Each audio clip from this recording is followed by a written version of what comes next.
Hi hello నమస్తే super టీవీకి స్వాగతం. ప్రస్తుతం మనం రైల్వే కోడూరు నియోజకవర్గంలోని ఓబులవారిపల్లి మండలం బాలెడ్డిపల్లి వద్ద ఉన్నాం.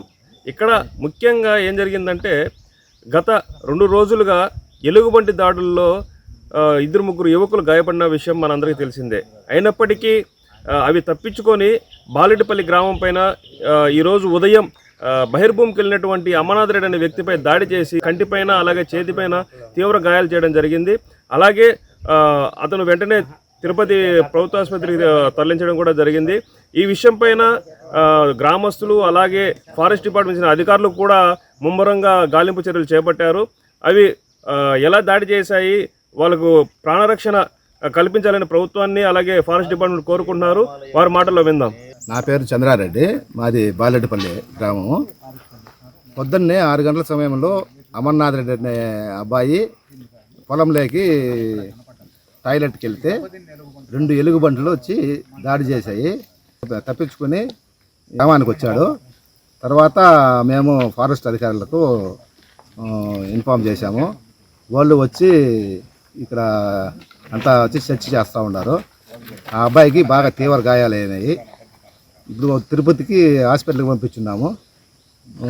అతని పరిస్థితి చాలా ఘోరంగా ఉంది. ముఖమంతా ఎక్కువ ఎంత చీల్చేసింది, ఈ ఎంత కండంతా బయటకు వచ్చేసింది. అది ఇది ఎట్లా ఉంటుందో చూడాలి. ఇప్పుడు మేము కూడా చాలా భయభ్రాంతులు అయ్యి చీలకాడికి కూడా పోలేకున్నాము. మేము కూడా చూస్తూ ఉన్నాము. మేము కూడా అంతా వెతుకుతూ ఉన్నాము. ఇంకొకరు బాగా జాగ్రత్త పడి ఒకరు ఇంకా బాగా చేయాలని చూస్తూ ఉన్నాము. ఈ సమస్యపై ప్రభుత్వం చర్య తీసుకొని మా ప్రాణాలను కాపాడాలనిగా కోరుతున్నాము. ఈరోజు ఉదయం బాలెడ్డిపల్లిలో బహిర్భూమికిపోయినాడు అమర్నాథ్ రెడ్డి అనే పిల్లోడు. దేవాలయానికి ఎనిపక్క పొలం అది. అమర్నాథ్ రెడ్డి అనే బహిర్భూమికిపోతానికి అవి వచ్చేసి ఒక 2 ఎలుగుబంట్లు వచ్చేసి అటాక్ చేసి బాగా గాయపరిచినాయి. గాయపరిచినాక అతన్ని ఊర్లోకి వచ్చేసినాడు. అతన్ని హాస్పిటల్కి తీసుకొని పోయి ఫస్ట్ ఎయిడ్ చేయించేసి ఆ నుంచి ఎలైట్ హాస్పిటల్కి పంపించినాము.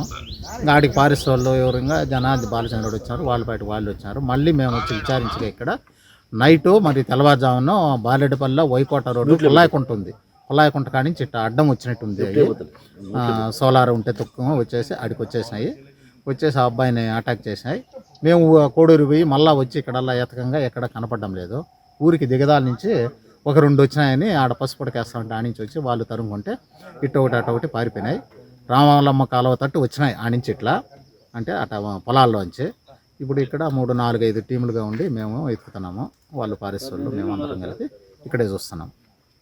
భయంగా ఉంది, ఎందుకంటే దెబ్బతినింది కాబట్టి. వైకోట్లో మొన్న కొట్టినారంట మనిషి మీద అటాక్ చేసేటప్పటికి. అవి దెబ్బతిన్నాయి బాగా. చాలా భయంగా ఉంది. మొత్తం మీద ఏం చేస్తాయని మనుషుల మీద అటాక్ చేస్తున్నాయి. దెబ్బతినింది కాబట్టి అది ఇబ్బందిగా ఉంది. ఇమ్మీడియట్గా ఫారెస్ట్ వాళ్ళు ప్రభుత్వం వాళ్ళు ఇమ్మీడియట్గా చర్య తీసుకొని వాటి ప్రాణభయం నుంచి మమ్మల్ని అందరినీ కాపాడాలని.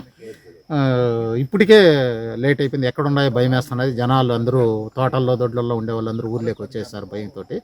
ఇమ్మీడియట్గా చర్య తీసుకొని మాకు వాటి నుంచి ప్రజలకు రక్షణ కల్పించి పొలాలు చెడిపోయేటట్టుగా ఉన్నాయి. అన్నీ దోస పుచ్చాయి ఒకరోజు పోకపోయినా చాలా ఇబ్బంది పడతారు, దెబ్బతింటాయి. కాబట్టి ఇమ్మీడియట్గా చర్య తీసుకోవాలని కోరుచున్నాం.